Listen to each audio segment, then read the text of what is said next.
Yo la guilde, j'espère que vous allez bien et pour cette première vidéo de cette semaine, on va parler d'un post de Blizzard sur les nouvelles mécaniques qui ont été ajoutées sur la saison de maîtrise de WoW Classic. Et vous allez voir, c'est plutôt complexe. Pour ne pas manquer l'actualité WoW Classic, n'oubliez pas de vous abonner. Sur ce, c'est parti.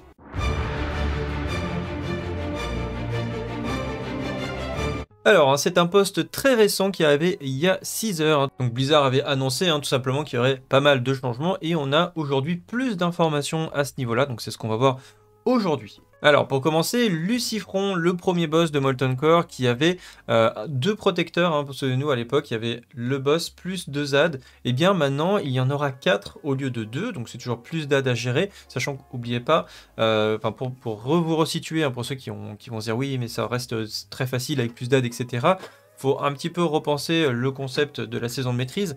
Déjà, il n'y a pas de world buff, donc ça c'est terminé. Le world buff, ça pouvait considérablement démultiplier les capacités de votre personnage, et plus on avançait d'ailleurs dans les différentes phases, plus ça démultipliait les statistiques et caractéristiques de votre personnage ainsi que son DPS. Actuellement, d'après les informations qu'on m'a retranscrites, l'augmentation des PV des boss ainsi que des mobs est à peu près de 40%.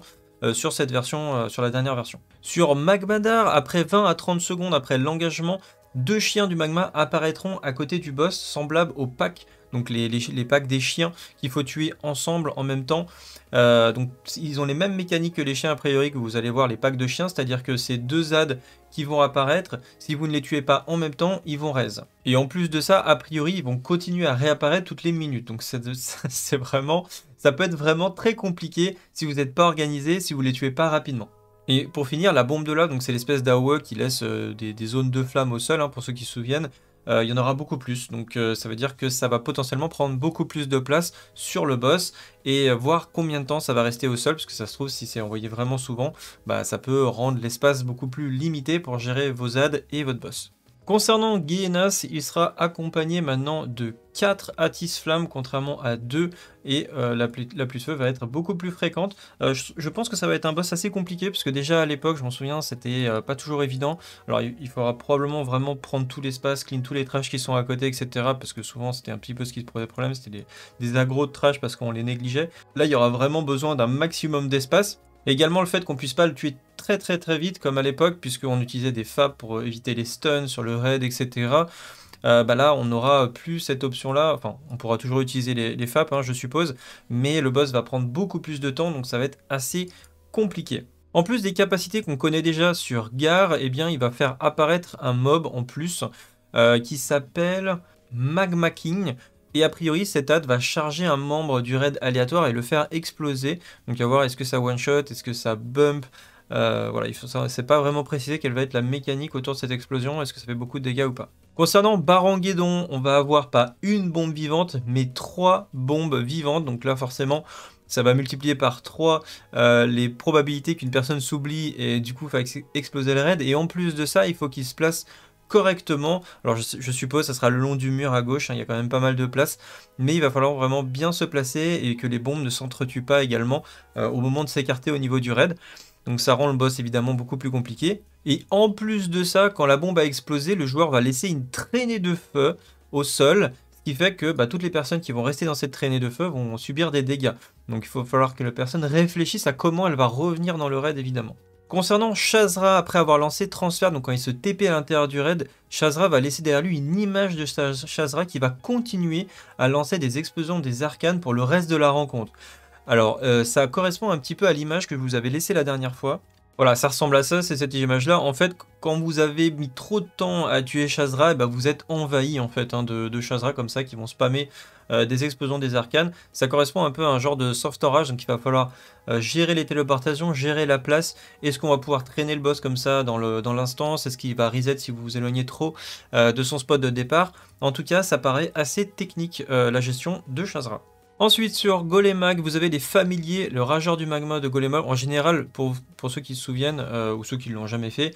En gros, il a 2 ZAD, on les tankait en général et on focus le boss. Une fois que le boss est mort, les ZAD dépop.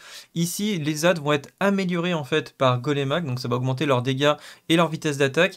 Ce qui fait que peut-être cette fois on est obligé de tuer les ZAD avant d'attaquer Golemag, parce que du coup ça va être insoutenable niveau heal. Je pense que c'est un peu le but ici, hein. C'est vraiment, ils évitent toutes les cheesy strats et ils essaient de faire en sorte qu'on est obligé de respecter certaines mécaniques pour pouvoir tomber les boss. Et là du coup je pense qu'on va être obligé de tuer les ZAD avant de tuer Golemag, qui aura beaucoup de PV du coup, et le fight risque d'être trop long. Et ça risque d'être trop dur à endurer pour les healers. Donc après je sais pas, hein, il faudra voir sur le tas, mais en tout cas Golemag va être du coup plus difficile encore une fois. Et ensuite Golemag va lancer des séismes tout au long du combat, alors qu'avant il ne faisait qu'à partir de 10% de PV, donc voilà, encore une fois plus de dégâts sur le raid, plus de heal à fournir, etc. etc. Ensuite, concernant Sulfuron, eh bien, tous les points de vie de tous les ZAD ainsi que du boss sont partagés, donc voilà, vous pouvez focus un AD pour tuer le boss, etc. Apparemment, il y a un buff aussi qui va avoir 45 mètres de portée, qui va buffer la vitesse d'attaque de 100% pendant 10 secondes et les dégâts physiques qu'il affiche de 25%. Donc il faudra probablement séparer tous les ZAD sur une certaine distance, donc a priori une cinquantaine de mètres, faire peut-être des petits groupes pour gérer les ZAD. Ensuite, sur Majordomo Executus, eh bien, vous avez les élites Atisflamme qui vont lancer des volets de boules de feu en plus. Je pense que ça va vraiment être un combat compliqué, parce que de mémoire à l'époque c'était un des combats qui était vraiment pas évident, qu'il fallait vraiment bien gérer au niveau de la strat. On pouvait avoir des wipes à ce niveau-là si on n'était pas vigilant. Et il y aura encore plus de heal de raid, en plus de leur PV en plus, etc. Donc à mon avis, ça va être un combat assez difficile, Majordomo. Probablement, peut-être un des plus difficiles, et encore que, vous allez voir, Ragnaros a l'air assez coton également. Allez, pour finir, on attaque Ragnaros, qui va être vraiment le boss à tuer de l'instance, au vu des loots très importants qu'il apporte. Et le problème, c'est qu'il va être très très compliqué, vous allez le voir. Donc pour commencer, Ragnaros va avoir une submerge forcée à 50%. Alors il faut savoir qu'à l'époque, la submerge en fait était, donc quand il s'enfuissait en fait dans la lave, il faisait pop des ZAD. Cette mécanique, je ne l'ai vue qu'une seule fois de tout au classique. C'était la première fois où on avait fait tout simplement le boss, et on était avec un stuff complètement éclaté au sol.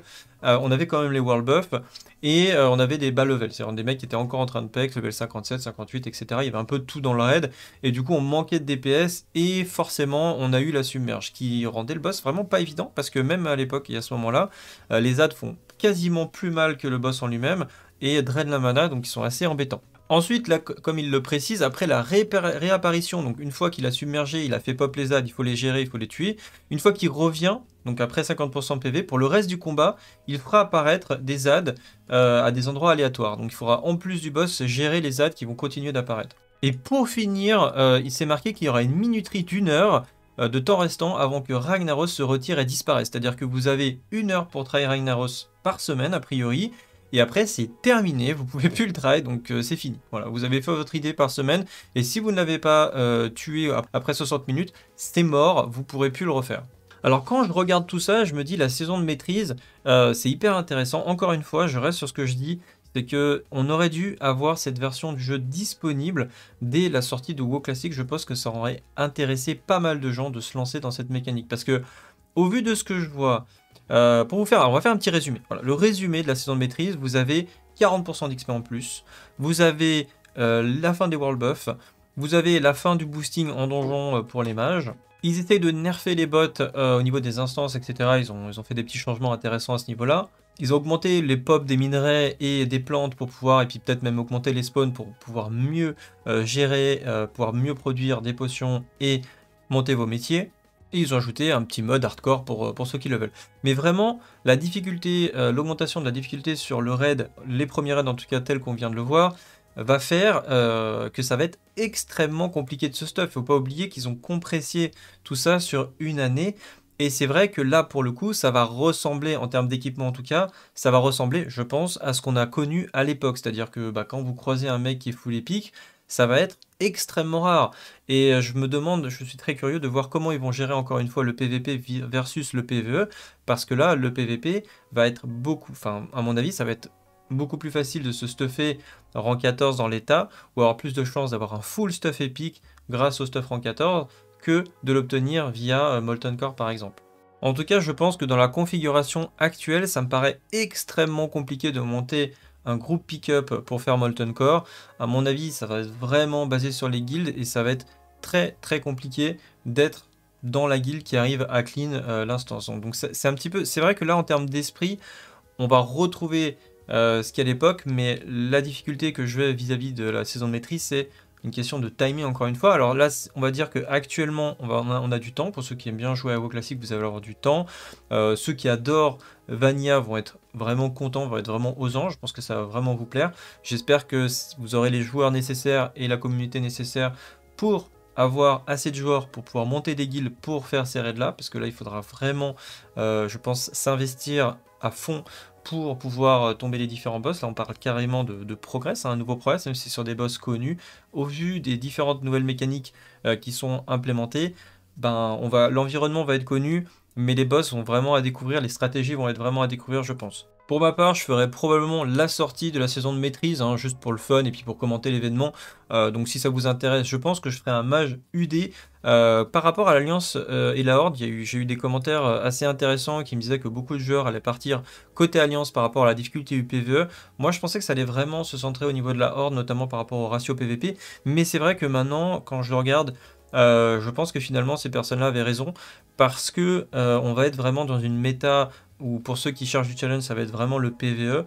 Donc je suis très curieux de voir quel va être le ratio Horde-Alliance finalement sur cette saison de maîtrise. J'avais parié sur la Horde, mais du coup je vais laisser un sondage. Vous savez quoi? Je vais mettre un sondage à la suite de cette vidéo. C'est vous qui allez essayer d'estimer. Est-ce que sur la saison de maîtrise, est-ce qu'on sera plutôt sur une méta Horde ou une méta Alliance?